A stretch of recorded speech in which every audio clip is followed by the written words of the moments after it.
Isu jabatan presiden 3 periode kembali berembus. Tak diketahui siapa yang pertama kali mengungkapkan wacana tersebut. Hal itu muncul bertepatan dengan wacana amandemen Undang-Undang Dasar 1945. Pasalnya hal tersebut kini menuai pro dan kontra di kalangan masyarakat. Assalamualaikum Pak, perkenalkan nama saya Tiara Julianti Putri. Waalaikumsalam. Saya mahasiswi dari Jurnalistik UIN Jakarta. Izin mewawancarai Bapak, apakah Bapak berkenan untuk saya wawancarai Pak? Ya, siap. Iya baik Pak, terima kasih sebelumnya. Bapak bisa perkenalkan nama Bapak Pak? Namanya Saya Pak Muhammad Anwar, guru SMA SMK Al-Kausar, Jakarta. Sekarang ini kan Pak, di dunia massa dan dunia maya ini kan disuguhkan banyak informasi ya Pak, terkait periodisasi jabatan presiden dan wakil presiden Republik Indonesia nih Pak. Nah sebelumnya apakah Bapak pernah mendengar? Ya, saya kemarin ikutin dua sisi.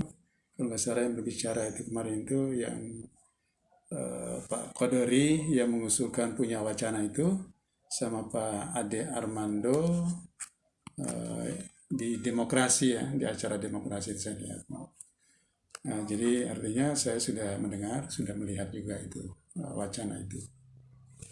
Baik, sepengetahuan Bapak ini wacana tentang 3 periodisasi masa jabatan presiden di Indonesia memang sudah ada dari tahun-tahun sebelumnya atau memang terjadi tahun ini saja Pak? Jadi ya kalau saya melihat itu baru tahun ini ya, tahun 2021 ini saya lihat, saya dengar itu. Nah, kalau menurut saya wacana tersebut secara demokrasi ya boleh-boleh saja, gitu ya, boleh-boleh saja. Tetapi harus berdasarkan konstitusi kita. Dalam Undang-Undang Dasar 45 itu kan sudah diadakan suatu perubahan bahwa masa jabatan presiden itu 5 tahun dan dapat dipilih kembali 1 tahun lagi, berarti hanya 2 periode kan begitu dalam pasal 7 Undang-Undang Dasar 1945 perubahan ya. Kalau seandainya dilaksanakan sekarang, yang umpama ya itu harus diadakan amandemen atau perubahan Undang-Undang Dasar. Nah, tapi kalau wacana itu saya secara pribadi saya tidak setuju. Kenapa? 2 periode saja ya itu sudah kelamaan juga ya. Jadi sudah kelamaan akhirnya membuat suatu rejim atau pemerintahan itu ya kurang efektif dalam rangka untuk mewujudkan kesejahteraan rakyatnya. Nah, kalau mau gitu, kalau ada wacana, kalau saya lebih setuju 1 periode tapi ditambah tahunnya. Umpama 1 periode itu 8 tahun atau 7 tahun itu kan. Ya, Amerika aja kan itu kan 2 periode itu hanya 8 tahun. 1 periode 4 tahun, ya. Nah itu, sedangkan Indonesia sudah 2 periode itu udah 10 tahun. Itu udah kelamaan, ya. Nah itu akan membuat ya mungkin masalah presiden nggak menjadi masalah, tapi orang-orang di belakang presiden ini, nah yang kita untuk mencari kesempatan, mencari peluang untuk menumpuk-numpuk kekayaan, ya, untuk melakukan suatu kebijakan-kebijakan yang tidak hanya untuk golongan-golongan mereka, kelompok-kelompok mereka gitu.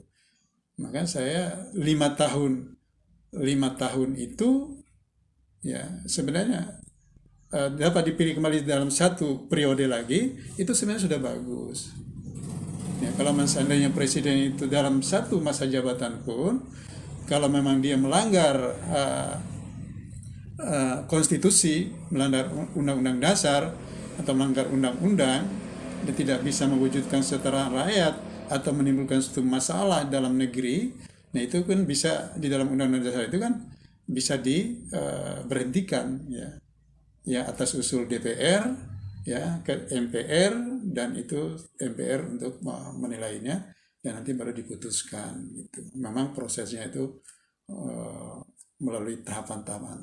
Nah itu ya buat apa sih gitu kan? Ya sekarang aja 2 periode saja ya rakyat sudah mayoritas itu udah nggak kuat, ya, melihat ketimpangan sekarang, korupsi sudah merajalela, semua komponen hanya basa-basi saja. Seharusnya ada tindakan-tindakan tegas, bahkan hukuman mati, ya. Orang-orang yang sudah udah sampai miliaran ke atas itu hukuman mati seharusnya. Ya, karena itu akan membahayakan kesejahteraan daripada rakyat kita. Nah, itu tanggapan saya. Jadi kalau saya pribadi tidak setuju. Pertama, kalau sekarang ini ya tidak sesuai dengan konstitusi kita atau Undang-Undang Dasar pasal 7 Undang-Undang 45 itu. Hanya 2 periode. Itu pun kalau dipilih kembali oleh rakyat. Itu kan hanya 1 periode 5 tahun. Nah, kalau seandainya dia bagus bisa dipilih kembali oleh rakyat, itu hanya 2 kali, kan begitu. Nah, sekarang diusulkan 3 periode. Yang 1 periode aja udah nggak sabaran rakyatnya melihatnya ketimpangan seperti ini, ketidakadilan, ya, dalam hukum, dalam kesejahteraan, ya, dan yang kita pikirkan itu adalah kesejahteraan rakyat. Kan itu tugas daripada negara, dalam arti pemerintah, ya, baik eksekutifnya, legislatifnya, ataupun yudikatifnya, harus mikirin kesejahteraan rakyat, bukan mikirin jabatan, kekuasaan. Nah, kalau sekarang kan mikirin jabatan, kekuasaannya, saya lihat. Ya, kalau saya melihat, ya, jadi ya itu pandangan saya.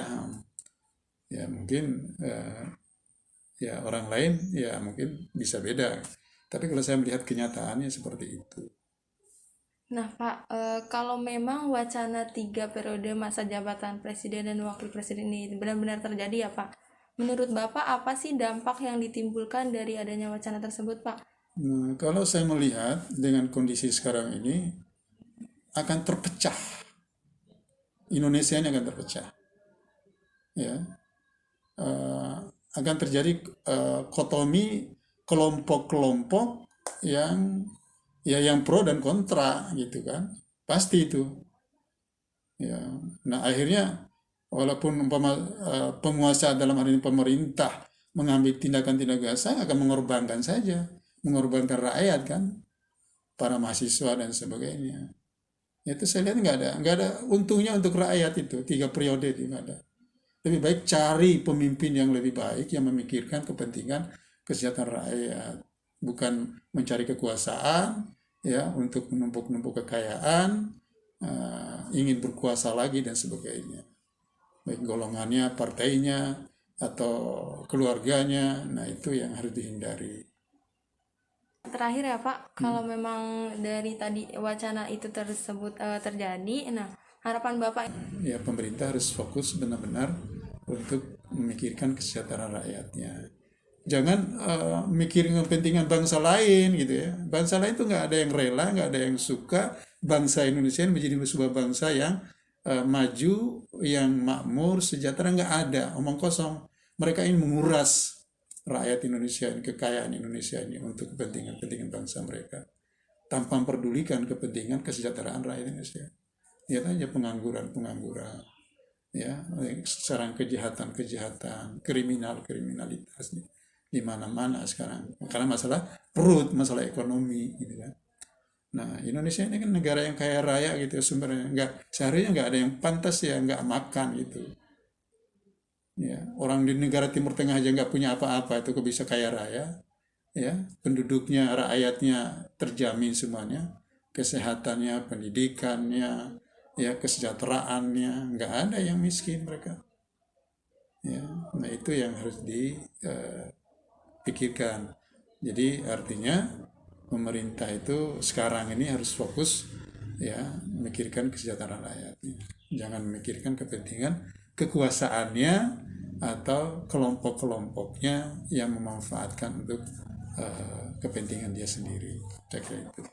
Baik Pak, terima kasih ya Pak sudah bersedia untuk saya wawancarai. Saya pamit undur diri. Assalamualaikum Bapak. Waalaikumsalam.